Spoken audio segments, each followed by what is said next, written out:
प्रिय भाइयों और बहनों, कल हमने स्वर्ग के सभी संतों को याद किया। आज हम उन सभी आत्माओं को याद करते हैं जो इस धरती से विदा हो चुकी हैं।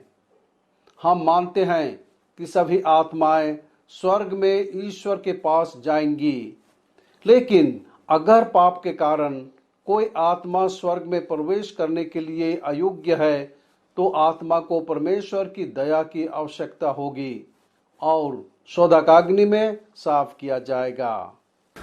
आज का पहला पाठ प्रज्ञा ग्रंथ से लिया गया है।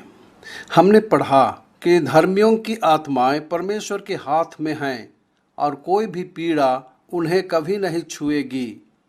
मूर्खों की दृष्टि में वे मरते हुए प्रतीत होते थे और उनके चले जाने को एक विपत्ति माना जाता था और उनका हमारे यहाँ से चले जाना ही उनका विनाश था। लेकिन वे शांति पर हैं। मनुष्यों की दृष्टि में उन्हें दंडित किया गया था, लेकिन उनकी आशा अमरता से भरी है। जन्म लेना और मरना हकीकत है जिससे हम सभी अवगत हैं। जन्म के समय हम आनंदित होते और खुशी मनाते हैं। मृत्यु के समय हम दुखी होते और आंसू बहाते हैं। लेकिन मृत्यु अंत नहीं है। यह सांसारिक जीवन से स्वर्गीय जीवन या चिरस्थायी जीवन के लिए परिवर्तन है। मृत्यु इस जीवन की दहलीज या शुरुआत है। इसके अलावा यह कुछ और है, कुछ रहस्य है। संत पौल हमें बताते हैं, क्योंकि यह आवश्यक है कि यह नश्वर शरीर अनश्वरता को और यह मरणशील शरीर अमरता को धारण करे। जब यह नश्वर शरीर अनश्वरता को धारण करेगा, जब यह मरणशील शरीर अमरता को धारण करेगा, तब धर्म ग्रंथ का यह कथन पूरा हो जाएगा। मृत्यु का विनाश हुआ, विजय प्राप्त हुई। सृष्टिकर्ता से मिलने के लिए सभी मनुष्य मृत्यु से गुजरेंगे। यदि वे अपने पापों के कारण योग्य नहीं हैं, तो उन्हें शुद्ध किया जाएगा। संत पौल थेसलोनिका के लोगों को लिखा, जो जीवित हैं वे दूसरों के ऊपर शोक नहीं करते जो मर गए हैं, जैसे कि उन्हें कोई आशा नहीं है। चूंकि हम मानते हैं कि यीशु मर गया और फिर से जी उठा, यहाँ तक कि यीशु के माध्यम से परमेश्वर अपने साथ उन लोगों को भी लाएगा जो मर चुके हैं। यदि यीशु मृतकों में से जी उठे, तो सभी मृतकों को जीवित करने की शक्ति है। आज के सुसमाचार के पाठ में यीशु ने मार्था से कहा, पुनरुत्थान और जीवन मैं हूँ। जो मुझ में विश्वास करता है वह मरने पर भी जीवित रहेगा, और जो मुझ में विश्वास करते हुए जीता है वह कभी नहीं मरेगा। क्या तुम इस बात पर विश्वास करती हो?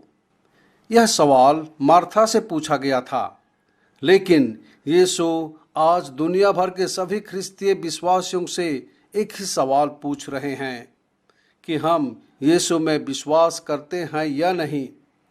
यीशु पुनरुत्थान और जीवन है।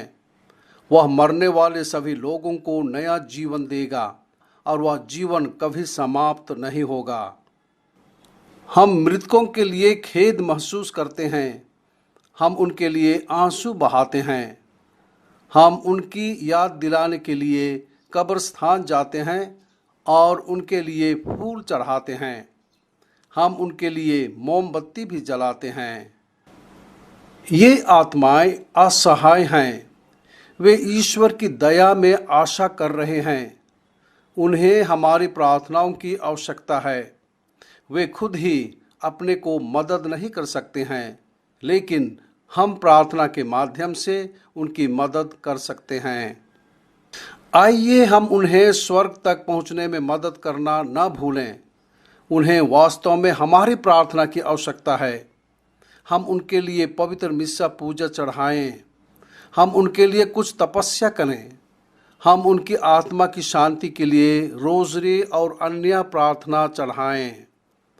आइए हम दयालु ईश्वर से प्रार्थना करें कि वे उन पर दया करें, उनके पापों को क्षमा करें और उन्हें अनंत जीवन प्रदान करें। हम प्रार्थना करें। हे परम दयालु ईश्वर, आज हम सभी मृतकों के लिए प्रार्थना करते हैं। अपनी दया में उन्हें स्वर्ग का अनंत पुरस्कार प्रदान कर, पापियों पर दया कर और उनके पापों को क्षमा कर उनके लिए स्वर्ग का द्वार खोल दे, ताकि वे हमेशा आपकी उपस्थिति और स्वर्ग का आनंद ले सकें। आमीन।